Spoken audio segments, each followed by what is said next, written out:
अस्सलाम वालेकुम स्टूडेंट्स।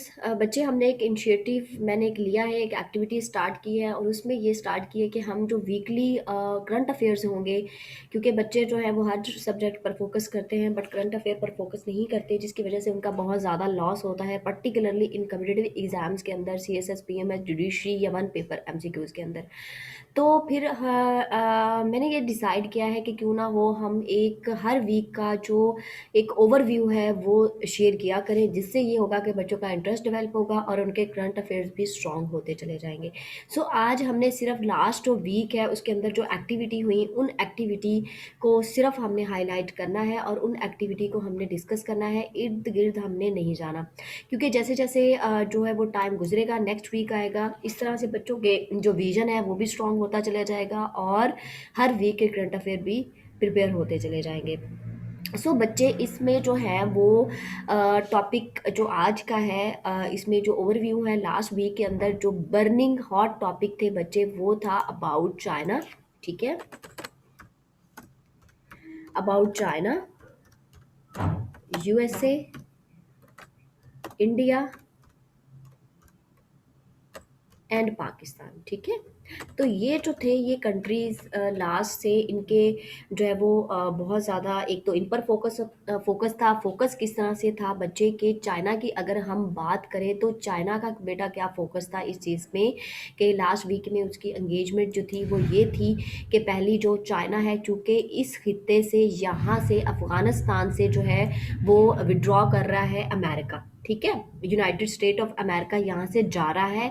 जो उसने 2001 में 9/11 का जो इंसिडेंट हुआ था, उस सूरत में उसने अफगानिस्तान पे वार और टेरर की के नाम पे यहाँ पे अपनी जो नेटो अलायंस, अपनी जो फोर्सेस थी वो उतारी थी कि यहाँ पे कुछ जो है वो टेररिस्ट ऑर्गेनाइजेशंस हैं, टेररिस्ट ग्रुप्स हैं जो कि थ्रू आउट द वर्ल्ड जो है वो पीस को डिस्ट्रॉय करने में अपना रोल प्ले कर रही हैं।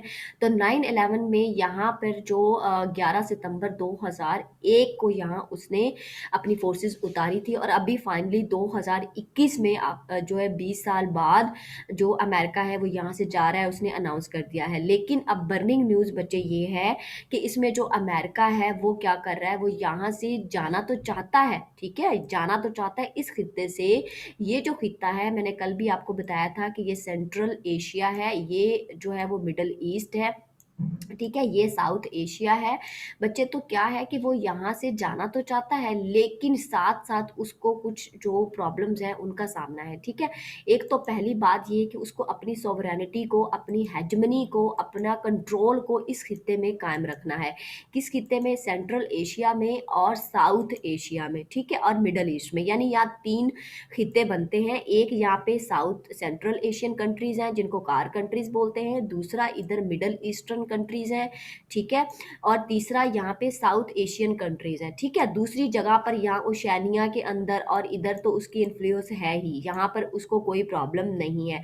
ठीक है, लेकिन अमेरिका का यहाँ पे इंटरेस्ट है, एक तो उसने अपनी हेजमनी और कंट्रोल जो है उसका बीइंग सुपर पावर वो उसने मेंटेन रखना है। अब वो अमेरिका से बच्चे जा रहा है, सॉरी अफगानिस्तान से, लेकिन साथ साथ यहाँ पर जो ये कार्स कंट्रीज हैं, पहली बात तो ये कि वो उनको परस्यू कर रहा है कि मुझे यहाँ पे अपने एयर बेसिस प्रोवाइड कर दे ताकि मैं यहाँ पे अपनी प्रेजेंस को मेंटेन रख सकूं। दूसरी तरफ वो पाकिस्तान को कह रहा है कि मुझे अपने एयर बेसिस प्रोवाइड कर दो। तीसरा, उसने इंडिया के साथ ताल्लुकात मजीद बहुत अच्छे कर दिए हैं। ठीक है, तीसरा जो है वो बच्चे यहाँ ईरान जो है, ईरान में लीडरशिप चेंज होने जा रही है, ईरान में इलेक्शन होने जा रहे हैं, जो वो ख्यूमेनी है उसके उसके जो चेंज होने का खदशा है। तो जो नई लीडरशिप आएगी वो भी एक कंसर्निंग पॉइंट है कि वो किस तरह की होती है, क्योंकि अमेरिका के अंदर भी जो बाइडन लीडरशिप चेंज हो चुकी है, ट्रंप की पॉलिसी और थी, डोनाल्ड ट्रंप की, जो बाइडन जो है उसकी पॉलिसीज और है। पहली तो बच्चे ये चीज़ है। और उसके लिए जो जब नेटो फोर्सेस उतारी थी अमेरिका ने अफगानिस्तान के अंदर बच्चे, तो उस वक्त का जो तुर्की था, तुर्की एक इस्लामिक कंट्री है, उस वो भी नेटो फोर्सेस का हिस्सा था। अब जो एक तरफ तो ये अड्डे मांग रहा है एयर बेसिस मांग रहा है अमेरिका। दूसरी तरफ वो तुर्की, चूंकि वो नेटो जो फोर्सेस हैं उनका पार्ट है, तो वो उसको परस्यू कर रहा है कि तुम जो यहाँ पे, क्यों के बच्चे, अफगानिस्तान के अंदर एक मसला है। अफगानिस्तान के अंदर ये मसला है कि जो अफगान गवर्नमेंट है वो है पपिट इसकी, जो अमेरिका की, ठीक है, अमेरिका की वो पपिट है, गवर्नमेंट है। और जो अफगान तालिबान है वो अमेरिका के अगेंस्ट है। तो जब यहाँ से अमेरिका विड्रॉ करके जा रहा है, तो यहाँ पे दो पर्सपेक्टिव हैं अफगानिस्तान के अंदर के। एक तो यहाँ पे जो है वो सॉरी, जो तालिबान की गवर्नमेंट है वो दोबारा से कायम होने का खदशा है। और दूसरा बच्चे न्यूज़ ये है कि जो अफगान गवर्नमेंट है वो उसका सरवाइव कैसे होगा। क्या तालिबान जो है वो उस गवर्नमेंट को एक्सेप्ट करेंगे? अगर एक्सेप्ट करेंगे तो फिर किस कंडीशन के अंदर एक्सेप्ट करेंगे, ठीक है। लेकिन क्या वो नहीं एक्सेप्ट करते तो क्या अफगान गवर्नमेंट को वो गिरा कर अपना तालिबान गवर्नमेंट कायम करेंगे? और उस सूरत में पाकिस्तान उनको सपोर्ट करता है या नहीं करता, या चीन उसको सपोर्ट करता है या नहीं करता, या ऊपर से जो रशिया है वो सपोर्ट करता है या नहीं करता है, ठीक है। तो ये इस वजह से जो अमेरिका है वो चाहता है कि या तो इधर कार्स कंट्रीज में मुझे जो है वो मिल जाए कोई एयर बेसिस, ताकि मैं यहाँ पर अपना प्रेजेंस कायम रख सकूं, या मुझे पाकिस्तान के अंदर मिल जाए या ईरान के अंदर मिल जाए, ठीक है, ताकि मैं इस खित्ते के अंदर जो है वो अपनी प्रेजेंस मेंटेन रख सकूं। जबकि दूसरी तरफ चाइना नहीं चाहता कि अमेरिका जो है वो यहाँ पर अपनी बेस कोई रखे और उसकी प्रेजेंस हो, क्योंकि जो अमेरिका है उसकी प्रेजेंस से हमेशा इस खित्ते के अंदर पीस खराब होता है, ठीक है। तो अमेरिका ने क्या, चाइना ने क्या किया है, उसने एक तो पाकिस्तान से ये कहा कि जो अड्डे तुमसे अमेरिका मांग रहा है उसको इनकार करो, ठीक है। और कुछ पाकिस्तान ने अपनी खुद स्टेबिलिटी से सोची, क्योंकि जो चाइना पाकिस्तान इकोनॉमिक कॉरिडोर है बच्चे, वो इस वक्त पीक पर है, ठीक है। उसके लास्ट ईयर में 17 बजट जो थे वो कंप्लीट कर लिए गए हैं, और आगे 21 बजट जो वो प्रोजेक्ट जो है, 21 प्रोजेक्ट, 17 प्रोजेक्ट पिछले साल कंप्लीट कर लिए गए थे और 21 प्रोजेक्ट आगे इस साल में कंप्लीट किए जाएंगे, जिससे, और ये फंक्शनल भी हो गया है, ये काम सी पैक ने करना शुरू कर दिया है, चाइना पाकिस्तान इकोनॉमिक कॉरिडोर का। तो इस सिलसिले में हमें जो है वो चाइना की ज़रूरत पड़ेगी। तो चाइना ने, एक तो पाकिस्तान ने जो है वो चाइना की साथ वन चाइना पॉलिसी की बेस पर इनकार कर दिया है अमेरिका को कि वो एयर बेसिस नहीं देगा। दूसरी तरफ जो तान कंट्रीज थी उनमें जो तुर्कमानिस्तान का लीडर था वो, उसने पिछले जो 2 महीने पिछले महीने अभी जो लास्ट मंथ था उसके एंड पर और स्टार्ट पर ये जून के पाकिस्तान का विजिट किया, और उससे क्या था कि उसमें एक ट्रायलैटरल ताल्लुकात जो थे वो कायम करने की कोशिश की जा रही है कि जो तान कंट्रीज है और पाकिस्तान, चाइना है और पाकिस्तान है, वो स्ट्रॉन्ग रिलेशंस कायम करे। फिर जो है वो इसी 2021 के स्टार्ट पर ही जो प्राइम मिनिस्टर इमरान खान था उसने श्रीलंका जो है उसको भी विजिट किया था, और वहां पर भी उसके साथ जो ट्रेड के ताल्लुकात थे और सी पैक को लेके जो बेल्ट वन इनिशिएटिव को लेके, क्योंकि जो चाइना है उसका बांग्लादेश के साथ साथ श्रीलंका, ईरान और वहां पर भी उसने काफ़ी इन्वेस्टमेंट की है।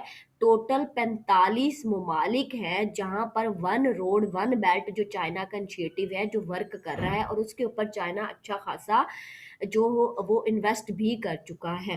तो इस सिलसिले में ये लीडरों की आपस में मीटिंग्स हुई हैं, और मीटिंग्स में ये तय पाया गया है कि हम जो, चूंकि अमेरिका इस वक्त निकल रहा है, तो हम अपने रीजन की स्टेबिलिटी पर फोकस करें, ठीक है। हमें यहाँ पर पपिट गवर्नमेंट नहीं बनानी, हमें यहाँ पे, क्योंकि अफगानिस्तान के अंदर पीस होता है तो पाकिस्तान के अंदर पीस होता है, और जो है इस रीजन के अंदर पीस होता है। क्योंकि अगर अफगानिस्तान के अंदर पपिट गवर्नमेंट कायम होती है बच्चे, तो उसकी रीजंस है, उसकी रीजंस क्या है। एक तो ये कि जो इंडिया है, चूंकि इंडिया दोस्त है अमेरिका का, ठीक है, और इसराइल का, हमने इसराइल को एक्सेप्ट नहीं किया। तो इसराइल, चूंकि पाकिस्तान, यहाँ पर ये खिता इंपॉर्टेंट है क्योंकि यहाँ पर 4 सुपर पावर्स हैं, न्यूक्लियर पावर्स है। एक तो इंडिया भी न्यूक्लियर पावर है, पाकिस्तान भी न्यूक्लियर पावर है, चाइना भी न्यूक्लियर पावर है, रशिया भी भी न्यूक्लियर पावर है, ठीक है? और ईरान जो है वो न्यूक्लियर पावर बनने के लिए जा रहा है, जिसको इसराइल और अमेरिका नहीं चाहते कि वो न्यूक्लियर पावर बने, क्योंकि यहाँ पर इसी खित्ते के अंदर जो है वो एक फिफ्थ न्यूक्लियर पावर आ जाएगी। तो अब क्या है कि अगर यहाँ पर अमेरिका एग्जिस्ट करता है या ऊपर करता है या पाकिस्तान में करता है, तो वो दो काम करेगा। एक तो यहाँ पे अफगानिस्तान के अंदर जो अफगान गवर्नमेंट कायम होगी वो उसको सपोर्ट करेगा और अपनी मर्जी से चलाएगा, और चेक एंड बैलेंस रखेगा रशिया और इंडिया की जो रशिया और चाइना की जो एक्टिविटीज हैं उनके ऊपर। क्योंकि अमेरिका को ये खदशा है कि वो जो चाइना है वो सुपर पावर बनने जा रहा है और वो उसको इन फ्यूचर जो है वो बीट कर सकता है। एक तो उसने कंटेनमेंट करनी है, कंटेनमेंट का मतलब होता है रोकना है स्प्रेड होने से, फैलने से, उनका इन्फ्लुएंस बढ़ने से। तो रशिया, उसको ये भी डर है कि रशिया को, चूंकि इसने 1990 के अंदर तोड़ा था, इससे 15 मुल्क निकले थे, तो अब डर है अमेरिका को कि कहीं रशिया जो है, अगर मैं यहाँ इस खित्ते से चला गया तो फिर से उसका इन्फ्लुएंस ना बढ़ जाए। और वो चूंकि ये खित्ता बहुत स्ट्रॉन्ग खित्ता है, यहाँ ट्रेड सबसे ज़्यादा होती है, यहाँ पे जो जितने भी मिनरल्स हैं, जितने भी यहाँ पे जो नेचुरल जो रिजर्व्स हैं वो सबसे ज़्यादा इस खित्ते में पाए जाते हैं। और इस खित्ते में, इस खित्ते का जो तेल है वो थ्रू आउट द वर्ल्ड जाता है। तो उसका फिर यहाँ पे इंडियन ओशन के अंदर इन्फ्लुएंस और जो पैसिफिक ओशन के अंदर इन्फ्लुएंस है वो खतरे में पड़ जाएगा। तो फिर क्या किया है कि इस सूरत में जो उसका चेक एंड बैलेंस रखना है चाइना के ऊपर, उसके लिए अब वो क्या कर रहा है? उसके लिए अमेरिका ने बच्चे दो काम किए हैं। एक तो अमेरिका ब्लेम कर रहा है चाइना को, ठीक है? अमेरिका किस चीज में ब्लेम कर रहा है चाइना को बच्चे? वो कर रहा है, एक तो ब्लेम इस चीज में कर रहा है कि जो वर्ल्ड वाइड जो चल रही है बच्चे, ग्लोबल वार्मिंग बढ़ रही है, उसमें ज्यादा जो कसूर है वो चाइना का कसूर है, ठीक है? कि वो जो है वो कार्बन डाइऑक्साइड जो इसकी फैक्ट्री से निकल रही है वो सारा ये जो इन्वायरमेंट है, ये जो एटमॉस्फेयर है उसको गर्म कर रहा है, और जिससे ग्लोबल वार्मिंग बढ़ रही है।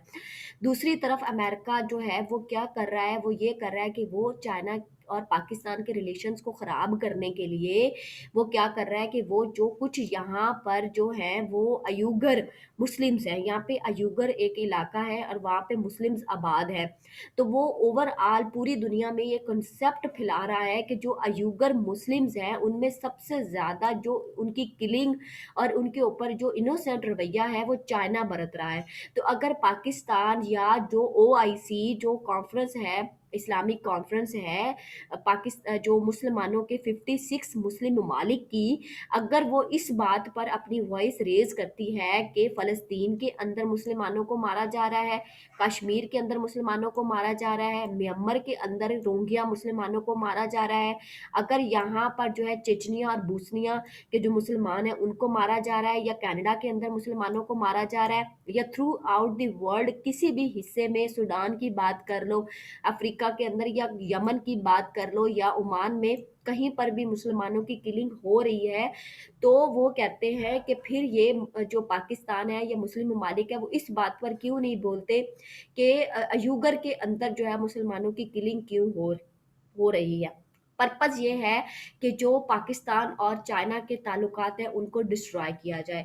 तीसरी चीज जो अमेरिका कर रहा है चाइना के खिलाफ, वो ये कर रहा है बच्चे कि वो इसको इसका इमेज खराब करने की कोशिश कर रहा है कि अमेरिका जो चाइना है वो डिजिटलाइजेशन वॉर चला रहा है, और वो थ्रू नेटवर्क जो है वो एक्सप्लॉइट करने की कोशिश कर रहा है। और जो इसका one road one belt initiative है उसके ज़रिए ये जितनी भी अंडर डेवलप्ड और बैकवर्ड और थर्ड वर्ल्ड कंट्रीज हैं उनको अपनी सैटेलाइट स्टेट बनाना चाहता है। सैटेलाइट स्टेट का मतलब ये होता है कि जो वहाँ पर जो कंट्री है वो अपनी मर्जी से अपना इन्फ्लुएंस कायम कर सके। तो एक तरफ तो बच्चे ये न्यूज़ है, ठीक है?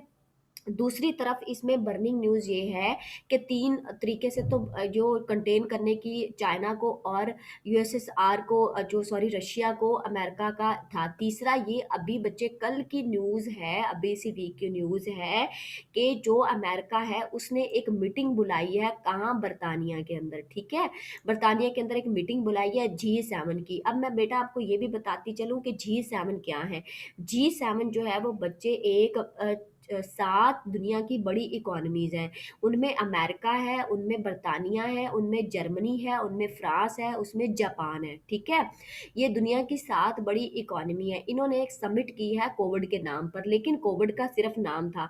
उसके बदले में इन्होंने एक इनिशिएटिव लेने की कोशिश की है कि हम इस तरह से तो जो चाइना का इन्फ्लुएंस है वो रोक नहीं पा रहे, क्योंकि हमें अफगानिस्तान से भी निकलना पड़ रहा है। हमें यहाँ पे ना तो कोई तान कंट्री अड्डे दे रहा है, ना हमें पाकिस्तान अड्डे दे रहा है, ना हमें ईरान अड्डे दे रहा है, क्योंकि ईरान से अमेरिका के क्लैश चल रहे हैं न्यूक्लियर डील को लेकर। ठीक है?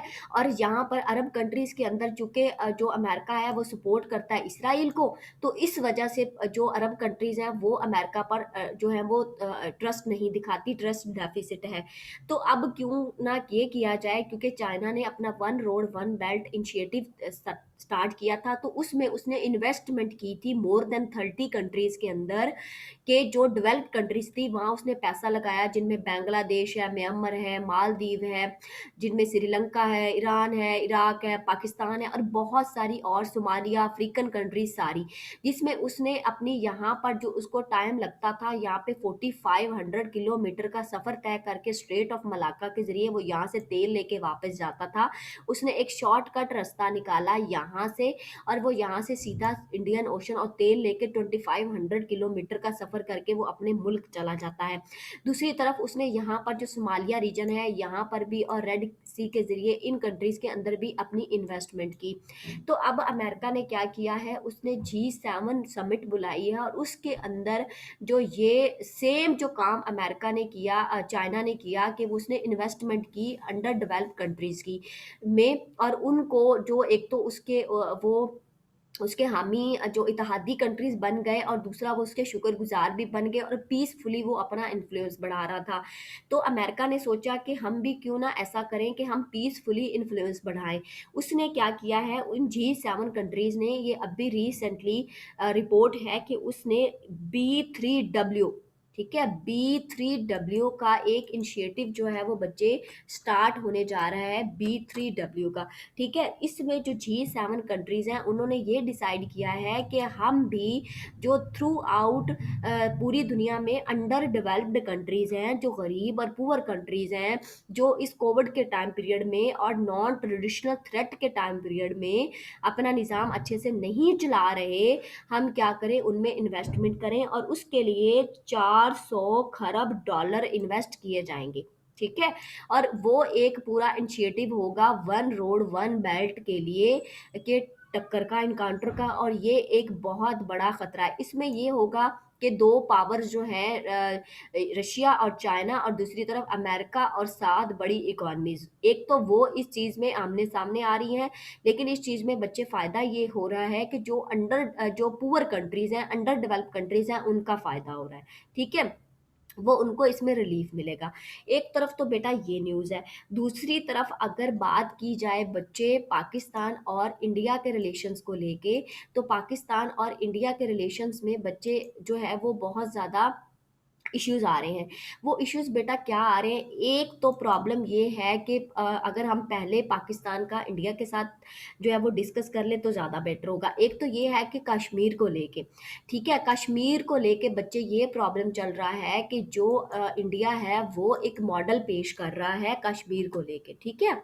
कश्मीर मॉडल, ठीक है? उसमें क्या कर रहा है बच्चे के, वो कश्मीर की डिवीजन कर रहा है,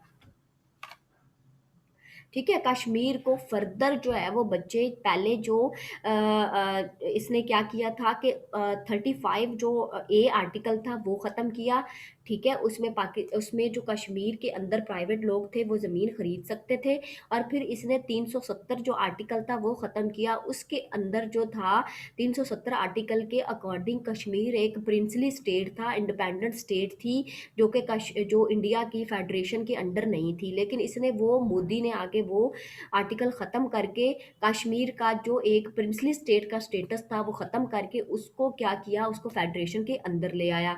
अब यहाँ तक जो है वो राज़ी नहीं हुआ, अब ये फर्दर क्या करने जा रहा है बच्चे, ये फर्दर ये करने के लिए जा रहा है जो कि इस ये डिवाइड करने के लिए जा रहा है कश्मीर को, उसके लिए ये मॉडल्स बना रहा है, जो कि एक अच्छा एलिमेंट नहीं है, ठीक है। अच्छा, जो कि पाकिस्तान और जो इंडिया के रिलेशंस को लेके फर्दर डेटोरिएट कर सकता है।